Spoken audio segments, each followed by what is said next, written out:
सारी रात इबादत करता है, सारा दिन रोजा रखता है, कायमुल लैल है, साइमुद दहर है, क्या बात। फरमाते मैं उन लोगों की बात सुन के हैरान हो गया कि मुझे क्या बताया गया, ये क्या कह रहे हैं। फरमाते मैं पहाड़ के पीछे गया। हजरत मालिक बिन दिनार अलैहि रहमा फरमाते हैं जब मैं वहां पहुंचा तो मैंने उस शख्स को मुसल्ले पे बैठे देखा। कसरत इबादत के आसार उसके वजूद पर नजर आ रहे थे। सीधा बाजू उसका कटा हुआ था। फरमाते 2 रकते मुकम्मल करके ना मैंने उससे अस्सलाम वालेकुम कहा तो मुझे कहने लगा वालेकुम अस्सलाम, आप मालिक बिन दिनार हैं। मैंने कहा बड़ी इसकी फिरासत है। फरमाते फिर उसने ठंडी सांस ली, कहने लगा आपको ख्वाब आई होगी कि मेरा हज कबूल नहीं हुआ। फरमाते मुझ पर और बिजली गिरी कि क्या कह रहा। मते मैंने कहा यार लोग भी तेरी तारीफ कर रहे हैं और तेरी बसीरत भी बड़ी है, तो ये माजरा क्या है। कहने लगा आप ना पूछें। ये कह के उसने रोना शुरू किया, देर तक रोता रहा। मैंने कहा नहीं यार तू बता। कहने लगा नहीं आप ना पूछें, आप नाराज होंगे। मैंने कहा मैं नहीं होता, तू बोल ना। कहने लगा हुजूर 24 साल हो गए मुझे हज करते हुए, 24वां हज है मेरा, और हर साल कोई अल्लाह का वली आके बताता है कि जा चला जा तेरा कोई नहीं कबूल हुआ। बेपरवाही वेख सज्जन दी, जिथे किसे दी पेश ना जावे, ओने ताजा वाले दर दर रोले, ते मंगते तख्त बिठावे, आजम किसे नु कारा मिलदा ही कोई काबे ओ खाली आवे। कहते हैं उसने मुझे कहा हुजूर 24वां हज है, हर साल कोई बताता है। मैंने कहा तेरी गलती। कहने लगा मैं अपनी मां का नाफरमान। मैंने कहा वाकया क्या हुआ। कहने लगा हजरत अल्लाह ने मुझे दौलत दी, माल दिया, जमीनें दी, तो मैं अय्याश हो गया। आप यकीन करें अल्लाह लोगों को माल देता है तो वो समझते हैं मेरी चालाकी से आया है, मैं तेज बड़ा था इसलिए आया है। नाफरमान होते हैं। लेकिन जो रब लेना जानता है, देना जानता है, वो लेना भी। वारस शाह मान करी ना वारसांदा, रब बेवारसा करके मार दई। लोग बड़े स्मार्ट बन जाते हैं, उनकी गुफ्तगू में बड़ा तकब्बुर होता है, उनके निगाहों के अंदाज में बड़े, वो कहते हैं ओहो सब लोग बेवकूफ है, सिर्फ मैं सियाना हूं, काम जो सही चल रहा है। ओ भाई 1 मिनट लगता है इंसान को बादशाह से फकीर होने में। एक इमाम मालिक रहमतुल्लाह अलैह बैठे थे तो हारून रशीद आपसे कहने लगा इमाम अबू मालिक से, हजरत बताएं इस वक्त अल्लाह क्या कर रहा है। आप फरमाने लगे यार तू बड़े मोटे दिमाग का है, किस तरह के सवाल पूछता है। बादशाह था ना, कहा नहीं आप बताएं। तो इमाम मालिक फरमाने लगे तू तख्त पे बैठ के सवाल पूछता रहता है और मैं नीचे बैठ के जवाब देता रहता हूं, नीचे आ फिर बताता हूं। उसने कहा जनाब बताएं। फरमाने लगे तू सवाली है ना, तो तू नीचे बैठ और मैं ऊपर बैठता हूं। कहा जनाब आ जाए। हारून रशीद नीचे आ गया, इमाम मालिक तख्त पे बैठ गए। फरमाने लगे अब बता क्या पूछ रहा था। कहने लगा हुजूर पूछा था अल्लाह इस वक्त क्या कर रहा है। फरमाने लगे रब इस वक्त तुझे समझा रहा है कि इस तख्त पे तकब्बुर न करना, 1 मिनट लगता है मैं तुझे उठा के मालिक को बिठा दिया करता हूं, ये तुझे समझा रहा है, लिहाजा इस समझ पे कायम रहना, तकब्बुर न करना, 1 ही तो मिनट लगता है, ये तुझे समझा रहा है। तो वो शख्स कहने लगा मोहम्मद बिन हारून बल्खी इमाम मालिक बिन दिनार से कि हुजूर बड़ी दौलत थी तो मैं अय्याश हो गया था। रमजान का महीना था, अम्मा तंदूर में रोटियां लगा रही थी, मैं शराब पी के घर आ गया। हमारे यहां ये भी फैशन है ना, अब मेहंदी वाले दिन चौधरी साहब के डेरे पे जवान शराब पीते हैं तो पूछते हैं हाजी साहब आप तो हाजी भी हैं, तो डेरे पे मुंडे क्या करते रहे। कहते मैं डेरे तो सा मैनू नहीं पता, वो कार लगे सन। हाजी साहब आपको सारा पता है और अल्लाह आपसे पूछ लेगा। यहां तो कोई आदमी चुप कर जाएगा आपके किलों की वजह से, लेकिन अर्श के मालिक को भी तो जवाब देना है कि नहीं। क्या तरीका है देखे ना, कुल वाले दिन महफिल और मेहंदी वाले दिन अल्लाह से सिर्फ दुखों का रिश्ता है, रसूलुल्लाह से सिर्फ गमों का रिश्ता है। अगर तूने ढोल ढमक्का शोर शराबा किया है शादी वाले दिन तो कौल वाले दिन भी बजा, तेरा पता चले, जनाजे पे भी बजा। क्या तमाशा है। मजहब सिर्फ रस्म है, जरूरत है, कोई मर गया तो कुरान पाक खोल लो, बाकी जो मर्जी करो।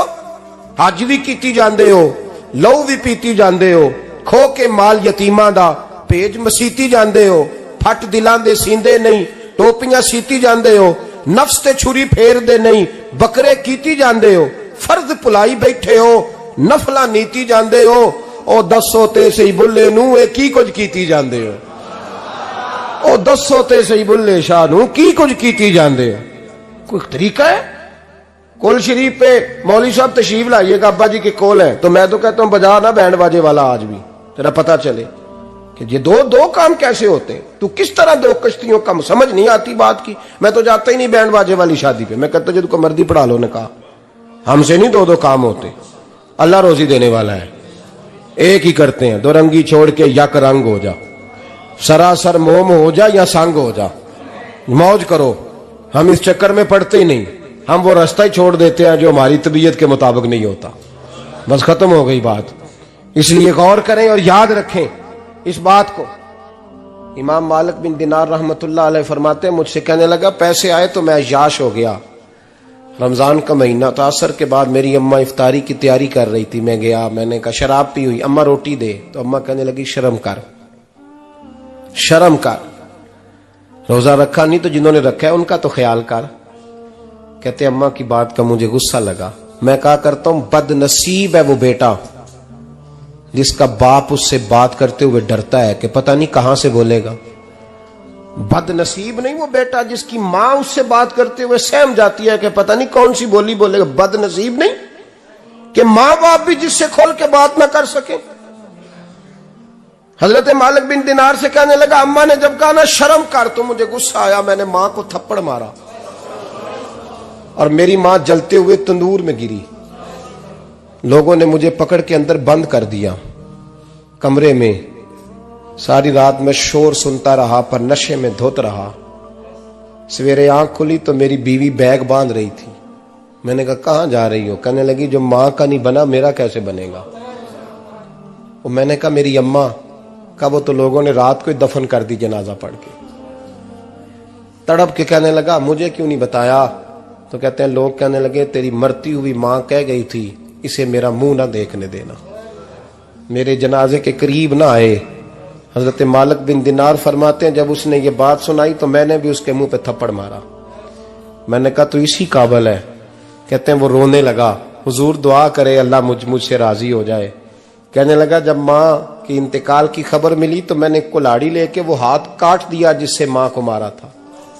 मैंने सारी जायदादें खिरात कर दी। 24 साल हो गए, 24 साल। सारी रात नमाज पढ़ता हूं, रोजा रखता हूं, हज करता हूं, पर हर साल कोई आके कहता है जा दौड़ जा तेरा कोई नहीं कबूल हुआ। हुजूर दुआ करे मालिक राजी हो जाए। फरमाते मैं थप्पड़ मार के आ गया। मैंने कहा तुझसे राजी हो जाए इतने जालिम से? इमाम मालिक फरमाते रात को आके सोया तो मुझे ख्वाब में रसूल पाक का दीदार हुआ। तो नबी पाक अलैहिस्सलाम ने फरमाया मालिक तू उसे मायूस क्यों कर आया है? अल्लाह तो बड़ा मेहरबान है। का हुजूर मां के नाफरमान को माफी कैसे मिलेगी? तो इमाम मालिक फरमाने लगे नबी करीम ने फरमाया जा उसे जाके बता दे तुझे कयामत में तेरी मां की वजह से बख्श दिया जाएगा। का हुजूर अम्मा की वजह से किस तरह? तो महबूब फरमाने लगे इसकी मां कयामत में इसके खिलाफ मुकदमा दायर करेगी रब करीम की अदालत में। ए अल्लाह मैंने 9 माह पेट में रखा, दर्द सह के इसे जना, जिगर का खून पिला के पाला और इसी ने मुझे कत्ल किया। रब करीम इसकी मां का मुकदमा सुन के कहेगा उठाओ इसको दोजख में फेंको, इसने मां जलाई थी इसे भी जलाओ।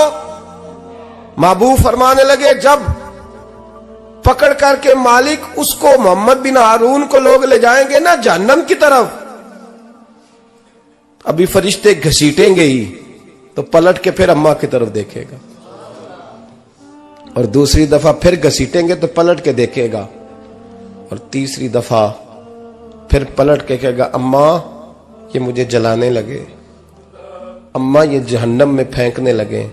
मेरे हबीब फरमाने लगे वो जल के मरने वाली मां वहां भी बोल पड़ेगी, कहेगी या अल्लाह चल मैंने माफ किया तू भी माफ कर दे। ऐ अल्लाह मैंने माफ किया तू भी माफ कर दे, अल्लाह तू माफ कर दे इसे, अल्लाह तू इससे दरगुजर फरमा, इसे माफ कर दे। मेरे महबूब पाक अलैहिस्सलाम फरमाते रब करीम कहेगा इसने तुझे जलाया तो कहेगी अल्लाह ये तो बेटा था, इसने जला दिया, मैं माँ हूं, मेरे सामने जले तो मैं कैसे बर्दाश्त कर सकती हूं। फरमाया उसने जला के मारा था, पर उसी माँ की वजह से रब करीम इसे जन्नत अता फरमाएगा। पलटा पलटा, जा जाके माँ के पैरों में बैठ, जा सवेरे अनपढ़ बाप से दुआ कराया कर, जा बिल्कुल अंगूठा छाप बाप से सुबह दुआ कराया कर, देख रब करीम तेरे लिए रहमतों के दरवाजे खोल देगा। और आखिरी बात ये भी सुन ले, माँ बाप के इंतकाल के बाद रिश्ते खत्म नहीं होते। रिश्ते खत्म, क्या दुआ मांगते हो नमाज में? रब्बना अग़फ़िर ली। इसका मतलब है माँ बाप तो है ना, वो जो औलाद बचपन में चली जाएगी ना, नाबालगी में, छोटे बच्चे, वो क़यामत में माँ बाप की सिफारिश करेंगे। माँ बाप के इंतकाल के बाद भी आला हज़रत फाज़िल बरेलवी ने 12 हुकूक लिखे हैं माँ बाप के फतावा रज़विया में। फरमाया उनके दोस्तों से दोस्ती रख, उन्होंने वादे किए थे वो वादे पूरे कर, अगर उनके जिम्मे कर्जे हैं तो अदा कर, और अगर तेरे माँ बाप जो नेकियां करते थे वो नेकियां जारी रख।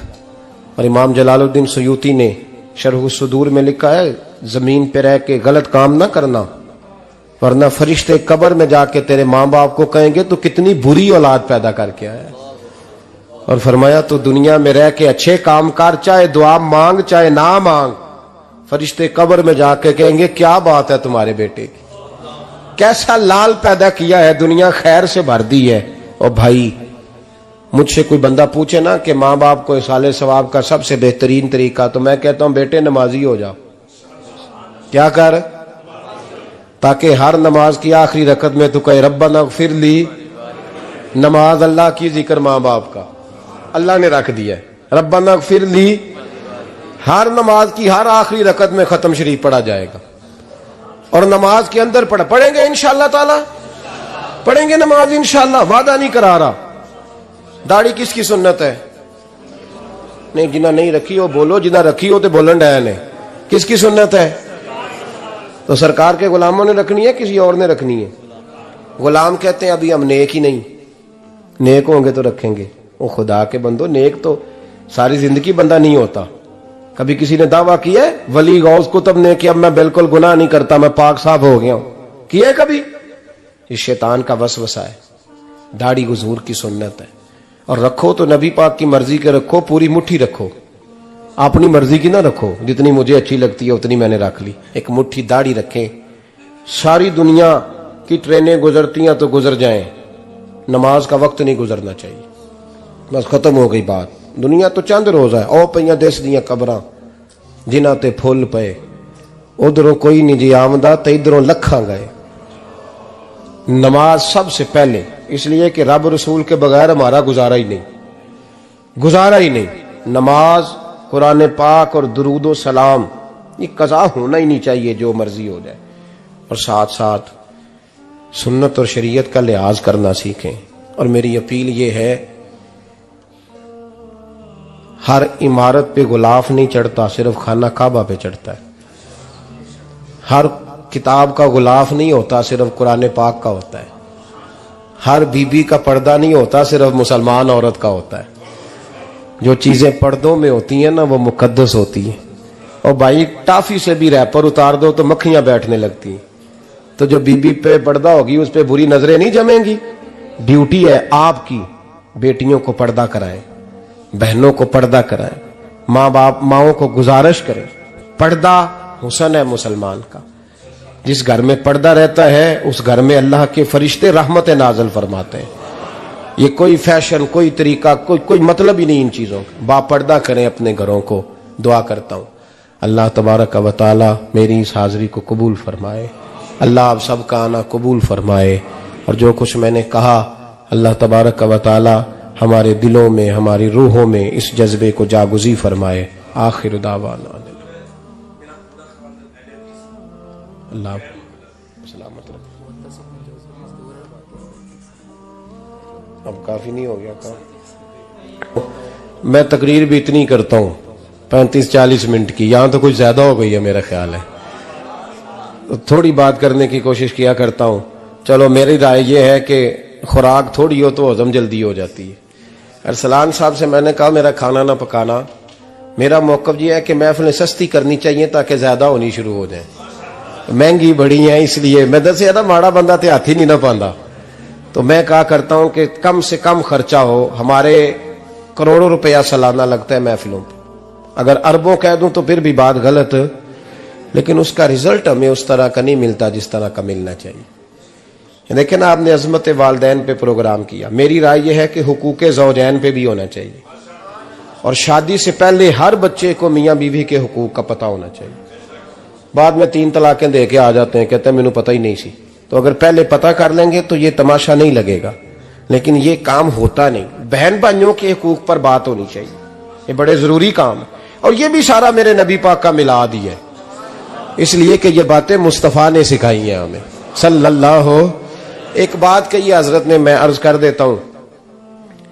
मुहद्दिस इब्न जौज़ी रहमतुल्लाह अलैह एक बुजुर्ग के बारे में फरमाते हैं, वो कहते हैं कि बाज लोगों ने तो उनका अपना नाम लिखा है और बाज जगह पे एक और बुजुर्ग का जिक्र है, और बयान रवायत हज़रत मुहद्दिस इब्न जौज़ी फरमाते हैं।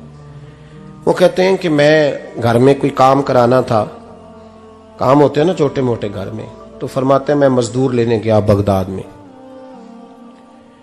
चौकों पे मजदूर सारी उम्र का मजदूर ही है ना बेचारा। अमीर तो अमीरता होता जा रहा है और गरीब गरीबता रो। हमारे तो पीर भी लोगों को कह रहे हैं फकीर हो जाओ, खुद अमीर होते जाते, खुद रोज बरोज अमीर हो रहे हैं। दुनिया को कह रहे हैं फकीर हो जाओ। तुम भी तो थोड़ा फकर इख्तियार करो ना भाई, जो दर्ज दे रहे हो। इल्ला माशाअल्लाह, सबकी बात नहीं करता।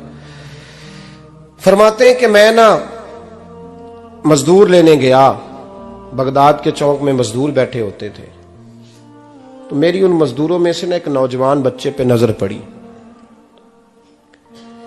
बड़ा कमजोर सा वजूद था, लेकिन चेहरे पर इबादत का निशान था। माथा बताता था कि नमाज का बड़ा ख्याल रखता है। मैं उसके करीब गया।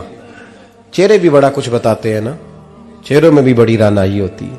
फरमाते हैं मैं करीब गया, मैंने उसको कहा बेटे मजदूरी करोगे? तो कहने लगा मजदूरों में बैठा हूं तो हुजूर मजदूरी के लिए ही तो बैठा हूं। तो मैंने कहा कि चलो फिर। कहने लगा नहीं मेरी कुछ शर्तें। मैंने कहा बताओ? कहने लगा पहली शर्त यह है कि लोग 4 दिनार दिहाड़ी लेते हैं, मैं 3 दिनार लूंगा। मैंने कहा यार बे तो बड़ी बेहतरीन है, बाकी भी इस तरह की रख ले। उसने कहा हुजूर दूसरी शर्त यह है कि मैं आपकी मुकम्मल बात मानूंगा, लेकिन जब अजान हो जाएगी फिर आपकी नहीं सुनूंगा। तीसरी बात उसने ये की कि हुजूर मैं आपके घर में काम करूंगा पर आपके किसी सवाल का जवाब नहीं दूंगा।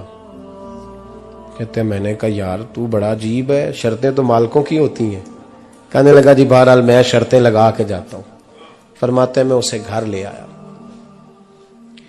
काम मैंने उसको बताया, तो जो काम मजदूर सारे दिन में करता है ना उसने 2 घंटे में कर दिया। हमारे मजदूर सिगरेट पीने में भी तो आधा घंटा लगाते हैं ना, वो चाय पीने जाएं तो पौना घंटा वहां। उनको भी तो दयानतदारी करनी चाहिए कि नहीं करनी चाहिए? ने मुआहदा किया है ना जी, तो पूरा उतरना चाहिए ना।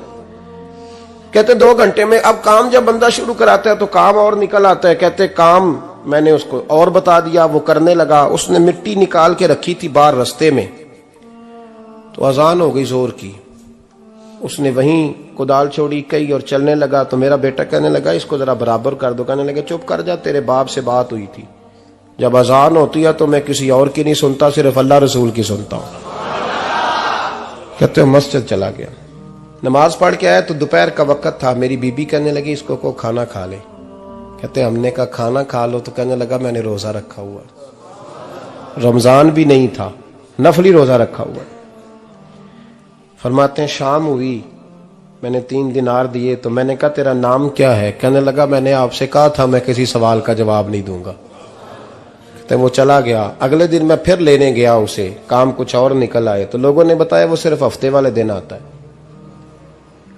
मैंने कहा क्यों? कहने लगे जी वो कहता है मेरा हफ्ते का खर्चा 3 दिनार है, जब 3 दिनार कमा लेता हूं तो बाकी सारा टाइम अल्लाह रसूल की जिक्र में गुजार दिया करता हूं। फरमाते हैं जी अगले हफ्ते मैं फिर लेने गया, मैंने पूरा हफ्ता इंतजार किया कि काम उसी से कराना है। मैं जब गया तो मैंने कहा चलो। कहने लगा मेरी शर्तें याद है ना? और मैंने कहा याद है भाई, साथ चल। फरमाते हैं काम कराया, 2-3 हफ्ते वो आता रहा। एक हफ्ते में गया तो लोगों ने कहा हुजूर आज नहीं आया। क्यों? कहने लगे बीमार हो गए। कहाँ घर है? कहने लगे बगदाद के कब्रिस्तान के पीछे जो कच्ची आबादी है उसमें रहता है। फरमाते मैं गया, दरवाजे पे दस्तक दी तो कहने लगा हुजूर आप हैं? दरवाजा खोला है, आ जाइए। फरमाते मैं अंदर गया तो मैंने कहा तुम्हें कैसे पता चला मैं आया हूं? कहने लगा हुजूर अल्लाह वाले हो, आप नहीं आना था, वरना अमीर तो गरीबों का पता लेने कोई नहीं आते। कहते मैं करीब गया तो कहने लगा मैं आपका इंतजार कर रहा था, तेज बुखार है, ताप रहा। जेब से कुछ पैसे निकाले, कहने लगा ये पैसे रख लें। एक अंगूठी निकाली, कहने लगा हुजूर आज रात को मेरा इंतकाल हो जाएगा, इन पैसों का कफन खरीद के सुबह जनाजा पढ़ के मुझे दफन कर देना, और जब दफन करो तो ये अंगूठी लेके असर के बाद हारून रशीद के पास जाना। आप उसे कहना मैंने मिलना है, पर वो आपको टाइम नहीं देगा। आप उसको आवाज दीजिएगा कि तेरी एक अमानत है मेरे पास, फिर वो आपसे मिलेगा तो अंगूठी दे दें, फिर आप मेरी तरफ से फारिग हैं। हजरत फरमाने लगे तेरा नाम? और कहने लगा हुजूर वक्त थोड़ा है, आज रात मैंने जाना है, बड़ी लंबी माफी मांगनी है रब करीम से, अगर मुनासिब समझे तो मुझे अपने रब से तन्हाई करने दे। फरमाते हैं मैं आ गया, पर उसकी बातों ने मुझे सारी रात सोने नहीं दिया। फरमाते सुबह बड़ी मुश्किल से सूरज निकला, मैं गया, दरवाजे पे हाथ रखा तो दरवाजा खुला हुआ था। अंदर दाखिल हुआ तो खुशबुएं मेरा इस्तकबाल कर रही थी। जब चेहरे से कपड़ा हटाया तो उसका तो इंतकाल हो चुका है, इंतकाल हो चुका है, ऐसे जैसे किसी का दीदार करके सोया है। कहते मैं तो 2 आदमी ले गया था जनाजे पे, पर पता नहीं दुनिया किधर किधर से आई, कहां कहां से। अखां जदों मीटियां जमाना मैनू रोवेगा, अपना ते अपना बेगाना मैनू रोवेगा, अपना ते अपना। और मियां साहब ने कहा था बाद मरन दे मुखड़ा मेरा हो जावे जे ताजा, फिर समझ लेना महबूब मेरे ने आन पड़िया जनाजा। और किसी उर्दू के शायर ने कहा था मेरे मरने पे हर सू शोर मच जाएगा देखोगे, अल्लाह को मेरे मरने पे हर सू शोर मच जाएगा देखोगे, कहने अलविदा सरकार खुद तशरीफ लाएंगे। फरमाते हैं मैं तो 2 बंदे ले गया था, पर पता नहीं मखलूक कहां कहां से आई। जनाजा पड़ा, दफन किया। हारून रशीद के पास में असर के बाद गया, मैंने बुलाना चाहा पर बादशाह था, मेरी तरफ देखा ही नहीं। मैंने उसको कहा तेरी एक अमानत मेरे पास है। फरमाते हैं वो मुझे कोने पे ले गया, क्या बात है? कमरे में बुलाया, मैंने अंगूठी दी। हारून रशीद तो चीखे मारने लगा, कहने लगा अंगूठी वाला कहां है? मैंने कहा वो तो इंतकाल कर गया। कहने लगा मुझे कब्र पे ले चल। कहते मैं कब्र पे लाया तो वो लेट गया, तड़प के रोने लगा। मैंने कहा मेरा कलेजा फट जाएगा, ना उसने कुछ बताया ना तूने बताया, ये कौन था? तो हारून रशीद कहने लगा ये मेरा बेटा था। मैंने कहा तेरा बेटा और मजदूर? कहने लगा हुजूर ये हजरत दाऊद ताई के पास बैठा करता था, उनका मुरीद था, मुझे रोज कहता था अब्बा तूने बड़ी दुनिया इकट्ठी कर ली है, मरते वक्त तुझसे टांगे समेटी नहीं जाएंगी, इतना हिसाब नहीं तू दे सकेगा। मैं इसको समझा देता, इसकी अम्मा समझा देती। ये रोज हमें कहता छोड़ दो आ जाओ अल्लाह रसूल की बारगाह में झुक जाएं, हम समझ। एक दिन ये चला गया, कहने लगा फिर तुम्हारा रास्ता और है और मेरा रास्ता और है। ये सोने की अंगूठी गलती से इसके पास रह गई थी, गलती से हीरे की अंगूठी चली गई। कहने लगा देखो मेरे बेटे ने आज वो भी वापस कर दी है। फिर तड़प के कहने लगा हारून रशीद था तो ये मेरा बेटा, पर मेरा मुर्शद निकला, मेरा पीर निकला। भाई जिंदगी तो बड़ी थोड़ी है ना। बाबा साहब ने कहा था उठ फरीदा सुत्या, और दाढ़ी आ गया पूर, अग्गा नेड़े आ गया, पिछा रह गया दूर। उठ फरीदा सुत्या खलकत वेखन जा, मते कोई मिल जाई बख्शिया ते तुम ही बख्शिया जा। उठ फरीदा सुत्या झाड़ू दे मसीत, तू सुते रब जागदा, तेरी डाडे नाल परीत। मेरा रब हमें भी अपनी बारगाह में कबूल फरमाए। आखिर दावाना अनिल हम्द।